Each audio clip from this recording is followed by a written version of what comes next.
खुदावन की बबरकत नाम में लुबना गिल की तरफ से आप सबकी सलामती हो। और मैं बहुत शुक्रगुजार उन लोगों के लिए जो खुदा के कलाम से प्यार करते हैं, खुदा के कलाम की नई नई बातें सुनना पसंद करते हैं। और मैं भी खुदा के कलाम से बहुत प्यार करती हूँ, नई नई बातें सीखती हूँ और जो सीखती हूँ वही आगे लोगों तक शेयर करती हूँ, क्योंकि मैं जब सीखती हूँ तो मैं खुदा की नज़र में अकेले मुजरम नहीं बनना चाहती। क्योंकि जब हम सच्चाइयों को अपने तक रखते हैं तो हम खुदा की नज़र में मुजरम बन जाते हैं। जब हम सीखते हैं तो हमें चाहिए आगे दूसरों को भी बताएं, ताकि दूसरे भी कलाम को सुनकर बरकत पा सकें। और आज भी बड़ा बाबरकत मैसेज होगा, और वो आज जो मैसेज होगा वो आसमान के दर्जात के बारे में बात करूँगी कि आसमान के कितने दर्जे हैं। अब देखिए कि अगर नहमिया 9 बाब उसकी 6 आयत देखें तो वहाँ पर लिखा है कि तू अकेला खुदावन, तू आसमान और आसमानों के आसमान में और उसके सारे लश्कर को और ज़मीन को जो उस पर है। अब देखिए कि यहाँ पर एक आसमान की बात नहीं की गई, यहाँ पर लिखे कि तू आसमान और आसमानों के आसमान पर। अब इससे पता चलता है कि बहुत से आसमान है। अगर हम देखें दूसरा क्रंथियो उसका 2 बाब, दूसरा क्रंथियो 12 बाब उसकी 2 आयत में जैसे लिखा है कि यकायक पौलुस रसूल की रूह जो है तीसरे आसमान तक पहुंची। अब तीसरे आसमान, इससे ये मुराद है कि पहला और दूसरा होगा, तीसरे के बाद फिर चौथा पांचवा आसमान भी होगा। ठीक है, यहाँ एक आसमान की बात नहीं की, बहुत ज़्यादा आसमान की बात की गई है। और इसी तरह अगर हम देखें क्रंथियो, दूसरा क्रंथियो उसका 12 बाब उसकी 14 आयत में भी 4 आयत में लिखा है, 12 बाब उसकी 4 आयत में कि यकायक आसमान पर पहुँच के ऐसी बातें सुनी जो कहने की नहीं, जिसका कहना आदमी को रवा नहीं। अब यहाँ पे क्योंकि जो उसने बात की है कि आदमी के कहने के रवा नहीं है, और अब इसमें कुछ ने उसने बहस नहीं की, क्योंकि ये आखिर दौर चल रहा है। हम इतना कह सकते हैं कि पौलुस रसूल की जो रूह थी वो फरदौस में पहुंची, तीसरा आसमान जो था वो फरदौस था। ठीक है। और अगर हम देखें इसके बाद जैसे कि लूका उसका 23 बाब उसकी 43 आयत देखें तो वहाँ पर भी लिखा गया है कि यीशु मसीह ने डाकू से कहा कि मैं तुमसे सच कहता हूँ कि तू आज ही मेरे साथ फरदौस में होगा। अब देखिए कि यहाँ पर भी फरदौस की बात की गई है, और ने जो पौलुस रसूल ने भी कहा कि फरदौस में पहुँची। ठीक है। अब यही बात है कि लोग क्या है कि बाइबल को लफ्ज़ी मायनों से पढ़ते हैं लेकिन इसके रूहानी मतलब को नहीं पढ़ते। लफ्ज़ी मायनों से पढ़ते हैं तो फिर हम कैसे समझेंगे, और फिर वो यही समझेंगे कि यीशु मसीह जो था वो फरदौस में गया, जैसे डाकू से कहा कि तू आज ही मेरे साथ फरदौस में होगा। याद देखिए फरदौस से बढ़कर भी बहुत सी जगह है जहाँ पे यीशु मसीह सबका बादशाही कर सकता है, और वो एक आसमां का नहीं बल्कि सारी आसमां का वो बादशाह है। ठीक है, यीशु मसीह। और इसी तरह पौलुस रसूल ने ये जब डाकू से कहा कि तू आज मेरे साथ फरदौस में होगा, तो देखें कि पौलुस रसूल की रूह फरदौस में नहीं गई, क्योंकि फ़रदौस से पहले जो थी ना, क्योंकि वो जो डाकू था उसका ईमान था। ठीक है, उसने तौबा की, यीशु मसीह पर ईमान लाया। अब टेम्परेरी तौर पर, पहले तो वो गुनाहगार था लेकिन यीशु मसीह पर ईमान लाया तो यीशु मसीह ने कहा कि तो आज मेरे साथ फ़रदौस में होगा, और इसीलिए उसकी रूह फ़रदौस में गई। अगर उसके पास ज़िंदगी होती तो फिर वो खुदा के कलाम की, यीशु मसीह की खुशखबरी को फैलाता, अच्छे काम करता, लोगों को गुनाहों से किनारा करता और अच्छे काम करता, तो इस तरह फिर वो और आसमान की बादशाही में जा सकता था। लेकिन वो फ़रदौस में इसलिए गया क्योंकि उसने कमज़ोर ईमान वाला था, उसने टेम्परेरी तौर पर निजात पाई, उसकी बस चंद सांसें थी जिसकी वजह से उसको नई ज़िंदगी में शामिल नहीं कर सकते थे। और दूसरा हम ये देखते हैं कि यीशु मसीह के बारे में, जैसे कि वो फ़रदौस में, तो फ़रदौस में गया।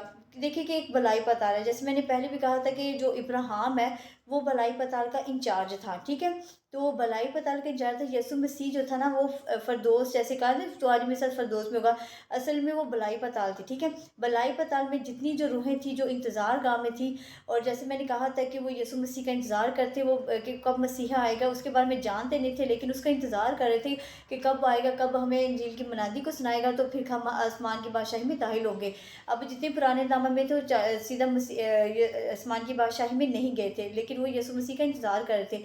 यीशु मसीह जिस दिन मुर्दों में से जी उठा तो वो आसमान पर गया। आसमान पर जब उसने 3 दिन कलाम की मनादी की, जो भी लोग थे उनकी ज़मीर की, जैसे जो गैर अक़वाम के लोग थे उनकी ज़मीर की अदालत हुई थी, फिर उन्होंने निजात पाई। ठीक है, लेकिन वो भी सीधा जन्नत में नहीं गए, बल्कि वो यीशु मसीह का इंतज़ार कर रहे थे। और देखा जाए जैसे कलाम में भी लिखा है, अगर देखें यूहन्ना 6 बाब उसकी 4 आयत में भी लिखा है कि मैं तुमसे सच राह और ज़िंदगी मैं हूँ, कोई मेरे से लेके बाप के पास नहीं जा सकता। अब यीशु मसीह ने कहा कि राह और ज़िंदगी मैं हूँ, कोई मेरे वसीला के बगैर बाप के पास नहीं जा सकता। और अगर हम देखें अमाल उसका 12 बाब उसकी 4 आयत में भी लिखा है कि और किसी दूसरे वसीला से निजात नहीं है, क्योंकि आसमान के तले आदमी को कोई दूसरा नाम नहीं बख्शा गया जिसके वसीला से हम निजात पाएँ। अब देखिए कि यहाँ पर भी उसने बात की है कि यीशु मसीह के वसीला के बगैर ही हम निजात पा सकते हैं, उसके बगैर हमारी निजात नहीं है।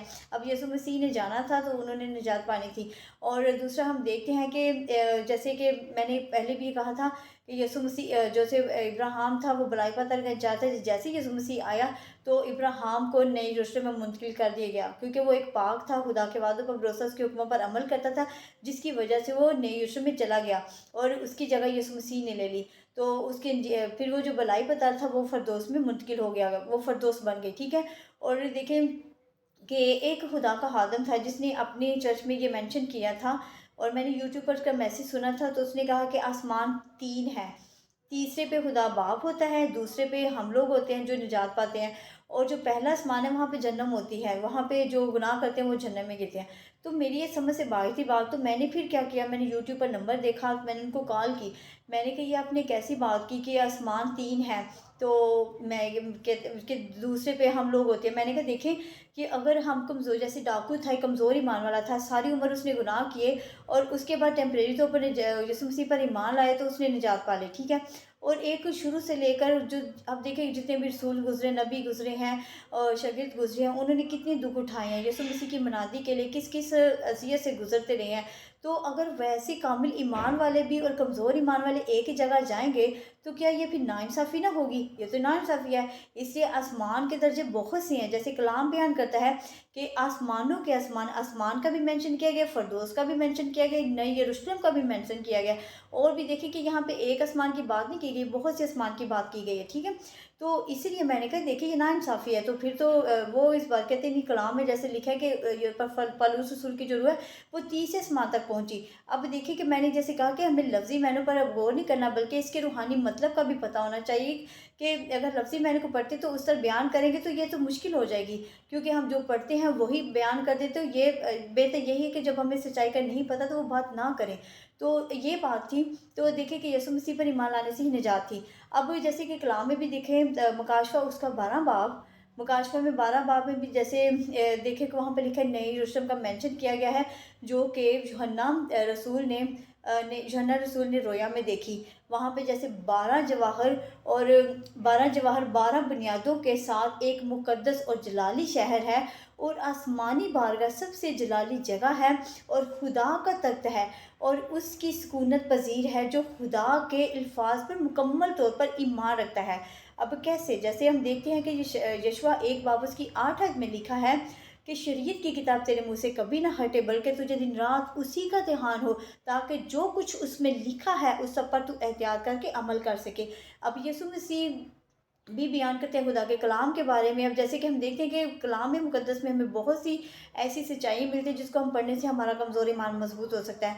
अब हमें दिन रात, जैसे कलाम में लिखे कि दिन रात तुम्हें दिन रात उसका ध्यान हो, और आजकल दिन रात हमारा ध्यान किसकी तरफ होता है कि अपने आप को नुमाया करना, हमारे पास दौलत कैसे आएगी, हम दौलत के पीछे भागते हैं। लेकिन अफसोस की बात है कि हम अपनी रूह को रंजीदा कर रहे होते हैं, हमारी रूह जो है फिर एक फ़िरदौस से अलावा, ये फ़िरदौस में भी आजकल देखा जाए तो बहुत से ऐसे लोग हैं जो गुनाह में गिर रहे हैं, और कलाम भी यही बयान करता है कि निजात पाने वाले कम होंगे, और जो निजात पाने वाले कम होंगे, जन्नत में जाने वाले बहुत ज़्यादा होंगे।